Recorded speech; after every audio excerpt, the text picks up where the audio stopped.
किसी की बेटी की बेकदरी करने से पहले ये ज़रूर ख्याल कर लें कि वो भी किसी माँ बाप की आंखों का नूर होती है।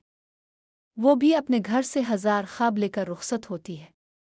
वो अपना बचपन, अपनी आदतें, अपनी खुशियाँ और अपना सुकून छोड़कर एक नए घर में सिर्फ इस उम्मीद के साथ कदम रखती है कि इसे मोहब्बत, इज़्ज़त और अपनायत मिलेगी।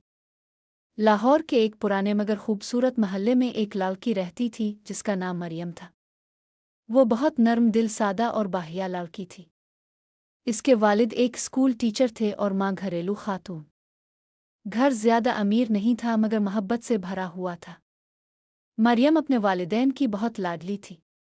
इसके अबू अक्सर कहते, मेरी बेटी मेरे घर की रहमत है। मरियम जब भी ये सुनती तो मुस्करा देती।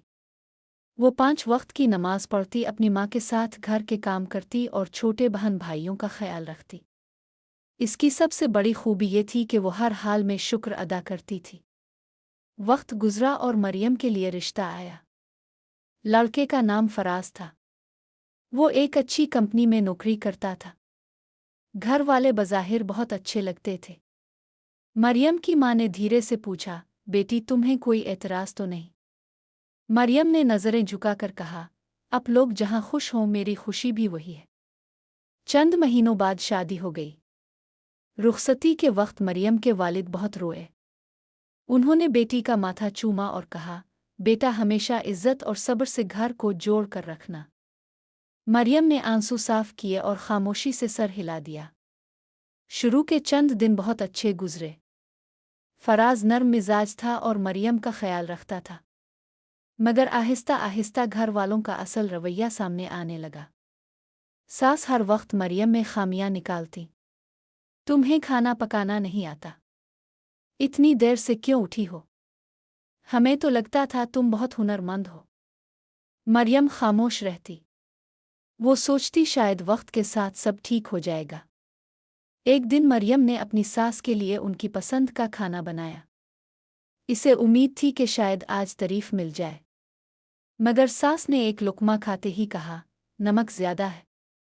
तुमसे कोई काम ठीक नहीं होता। मरियम ने नज़रें झुका लीं। इसकी आंखों में आंसू भर आए मगर उसने कुछ न कहा। रात को फराज ने देखा कि मरियम खामोश बैठी है। क्या हुआ? कुछ नहीं। तुम मुझसे भी छुपाओगी? मरियम की आंखों से आंसू निकल आए। मैं बस सबको खुश करना चाहती हूँ। फराज ने इसके हाथ पकड़ लिए। तुम बहुत अच्छी हो। मगर वक्त के साथ फराज भी बदलने लगा। वो घर वालों की बातों में आने लगा। अगर कभी घर में कोई मसला होता तो इल्ज़ाम मरियम पर आता।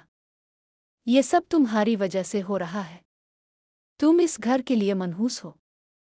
ये जुमले मरियम के दिल को ज़ख्मी कर देते। एक दिन मरियम बीमार हो गई। इसे तेज़ बुखार था मगर फिर भी वो बावर्ची खाने में काम कर रही थी। सास ने बेरुखी से कहा, हमने भी बहुत काम किए हैं, कोई एहसान नहीं कर रही।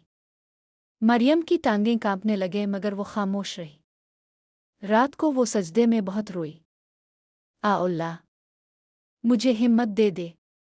चंद दिन बाद मरियम को पता चला कि वो माँ बनने वाली है। वो खुशी से रो पड़ी। इसने सोचा, शायद अब सब बदल जाए। मगर ऐसा न हुआ। सास ने सर्द लहजे में कहा, अभी से इतना आराम क्यों चाहिए? हमने भी बच्चे पैदा किए हैं। मरियम दिन रात काम करती रही। इसकी तबीयत कमज़ोर होती जा रही थी। एक दिन वो सीढ़ियों से फिसल गई। घर में शोर मच गया। फराज इसे फौरन अस्पताल ले गया। डॉक्टर ने चेक करने के बाद अफसोस से कहा, हम बच्चा ना बचा सके। ये सुनकर मरियम की दुनिया अंधेर हो गई। वो खामोश हो गई। इसकी हंसी खत्म हो गई। वो घंटों एक जगह बैठी रहती। इस रात उसके वालिद अस्पताल आए। उन्होंने बेटी को देखा तो उनकी आंखें भर आईं। मेरी बच्ची। मरियम अपने अबू के सीने से लगकर फूट फूट कर रो पड़ी। घर वापस आने के बाद भी हालात न बदले। सास ने यहाँ तक कह दिया, इसमें हमारी क्या गलती? किस्मत ही खराब थी। ये सुनकर मरियम का दिल टूट गया। फराज भी अब पहले जैसा न रहा था। वो खामोश रहने लगा। ایک دن مریم نے آہستہ سے کہا، مجھے صرف تھوڑی محبت چاہیے۔ فراز نے بے بسی سے نظریں جھکا لیں۔ وقت گزرتا گیا۔ مریم اب پہلے سے زیادہ کمزور ہو چکی تھی، مگر پھر بھی ہر روز گھر سنبھالتی، سب کے کپڑے دھوتی، کھانا بناتی اور خاموشی سے آنسو پیتی رہتی۔ ایک رات اسے تیز بخار تھا۔ وہ کچن میں کھڑی روٹیاں بنا رہی تھی کہ اچانک بے ہوش ہو کر گر گئی۔ جب نک کھلی تو وہ اسپتال میں تھی۔ ڈاکٹر نے سخت لہجے میں کہا، اگر ان کا خیال نہ رکھا گیا تو ان کی جان کو خطرہ ہو سکتا ہے۔ یہ سن کر پہلی بار فراز کے دل پر خوف طاری ہوا۔ اس نے مریم کا زرد چہرہ دیکھا، کمزور ہاتھ، بجھی ہوئی آنکھیں۔ اسے احساس ہوا کہ جس لڑکی نے اپنا سب کچھ اس گھر پر قربان کر دیا، اسے بدلے میں صرف دکھ ملا۔ رات کو وہ اسپتال کے باہر بیٹھا بہت دیر تک روتا رہا۔ اسے اپنے سسر کی وہ بات یاد آئی، میری بیٹی بہت نازوں سے پلی ہے۔ فراز کا دل کانپ گیا۔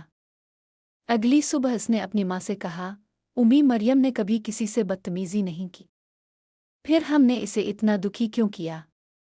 اس کی ماں خاموش ہو گئی۔ گھر آ کر فراز پہلی بار مریم کے پاس بیٹھا اور بولا، مجھے معاف کر دو۔ مریم نے حیرت سے اسے دیکھا۔ فراز کی آنکھوں سے آنسو بہہ رہے تھے۔ میں تمہارا درد سمجھ نہ سکا۔